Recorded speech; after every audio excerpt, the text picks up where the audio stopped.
did not come with the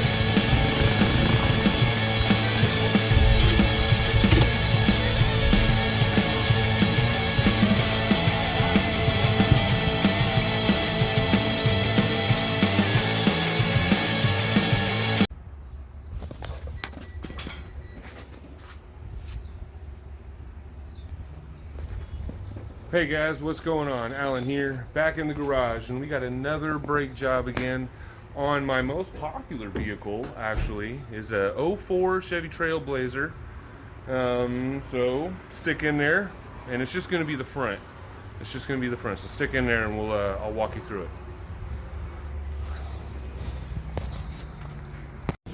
So she's driving along. Oh, there she is right there. Look at that T-bird. Anyway, back to what I was saying. You ever driving and you hear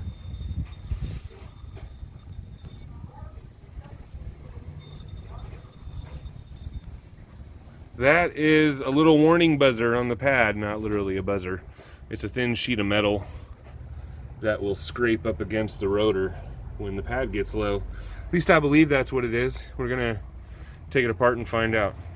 Well, we might have a problem with the caliper. You can see the inside one there.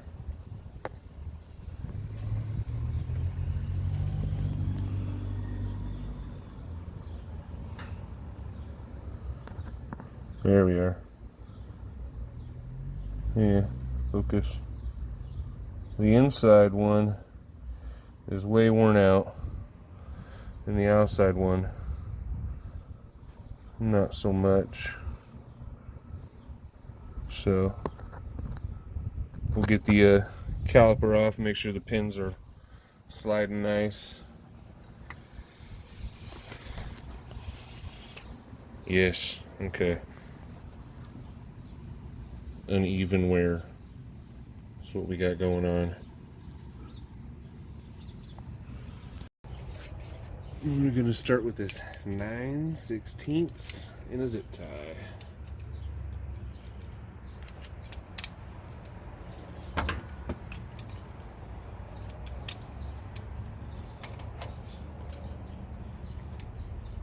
No, not a 9/16.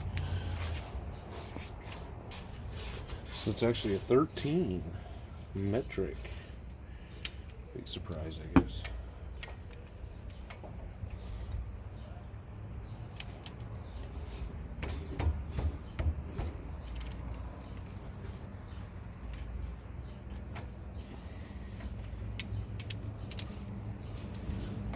These are the guide bolts, guide pins, and bolts.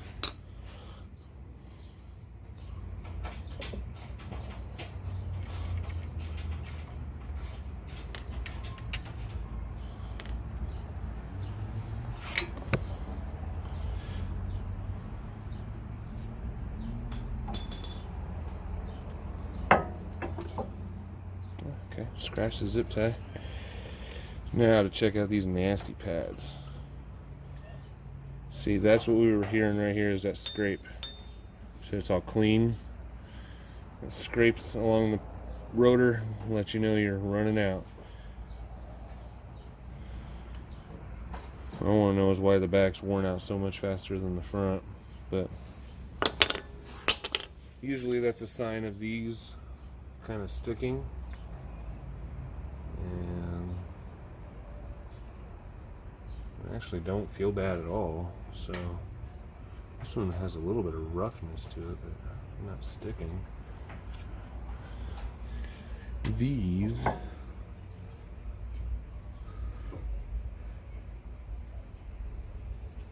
we'll have to see how easy these push back in.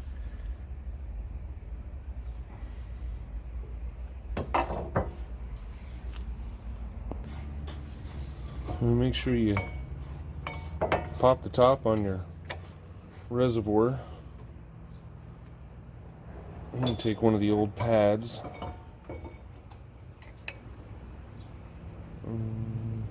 They're going in easy.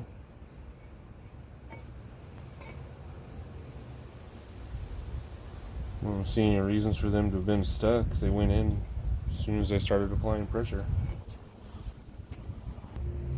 I'm going to pop these old clips out.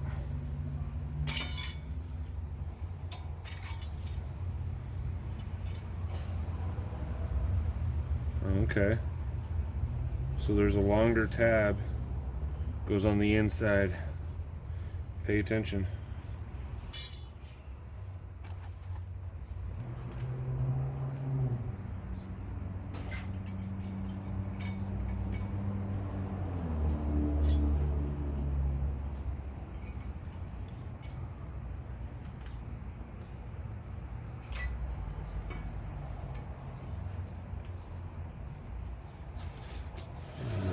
One in the caliper as well. I synced it earlier, so just pay attention to which way it goes before you pull yours out. Okay, so we're just gonna flick that in. Yeah, and it's gonna come out. I said it's gonna come out. There we go.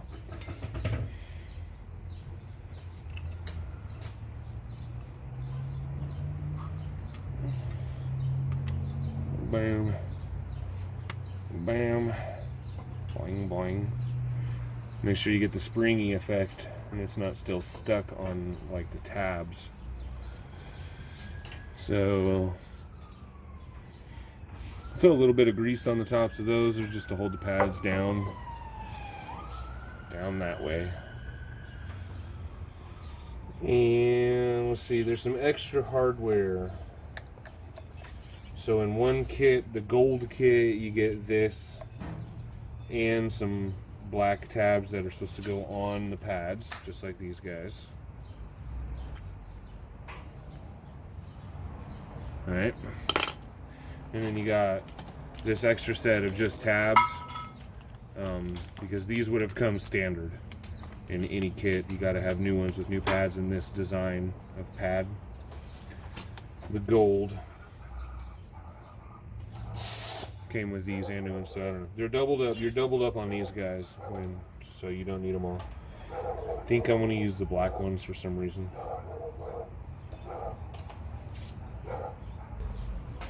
Pads. Assemble.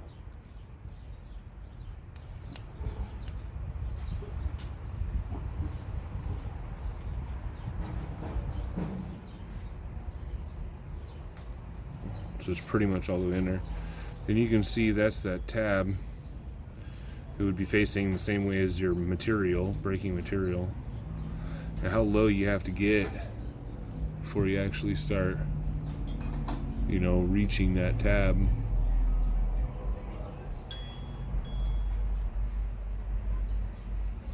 Got a little goo. Let's see. A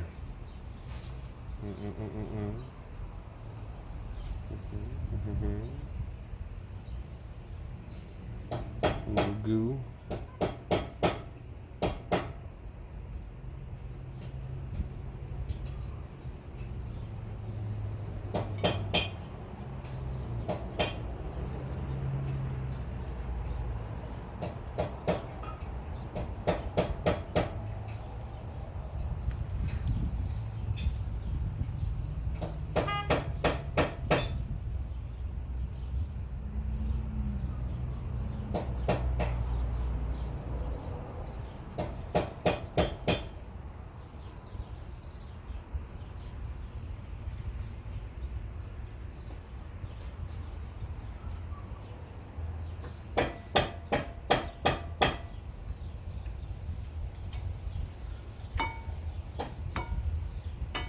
Oh, get your clip on the right side of things. There we go.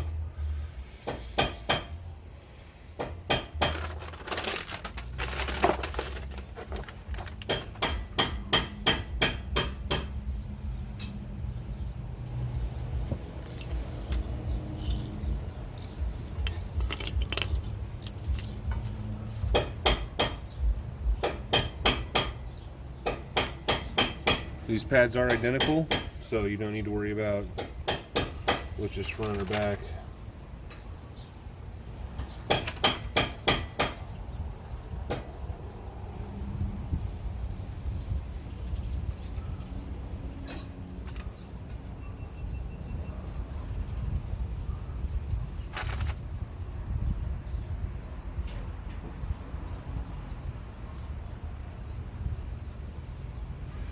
That's where that other spring touches, I believe, in the caliper.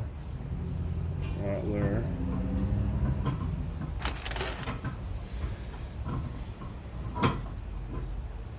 And we put one on this side.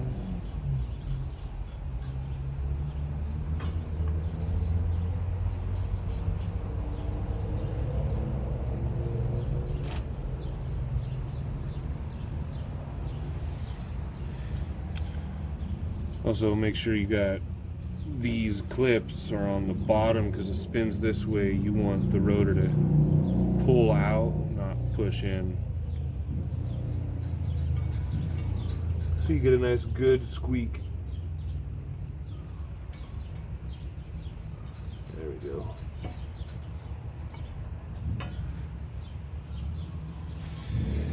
And now put a little bit of goo on the rotor, on the rotors, yeah, all over the rotors. Pistons here, a little bit there and there and there and there.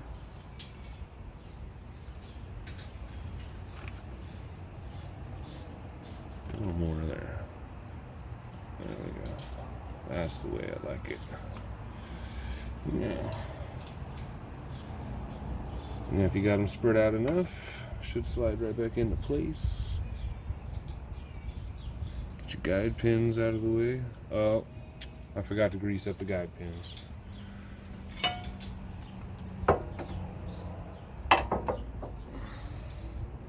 Yeah, black. Black as night. Clean off that stuff.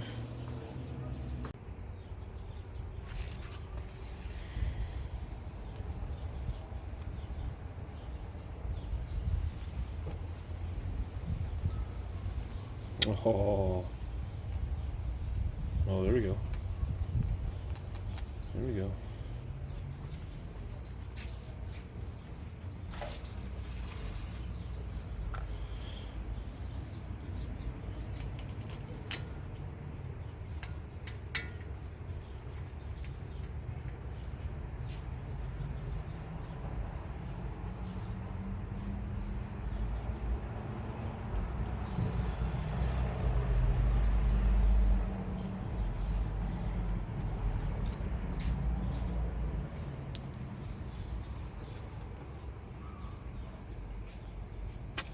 Whoa, whoa, we had a clog.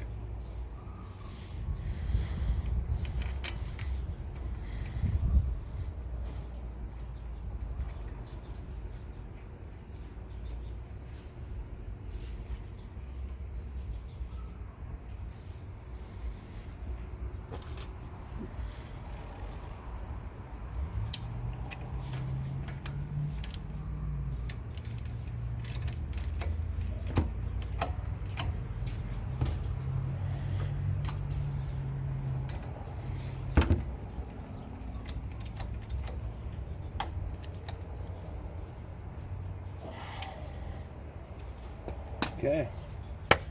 And that, sir, ladies and gentlemen, that is how you change the brakes.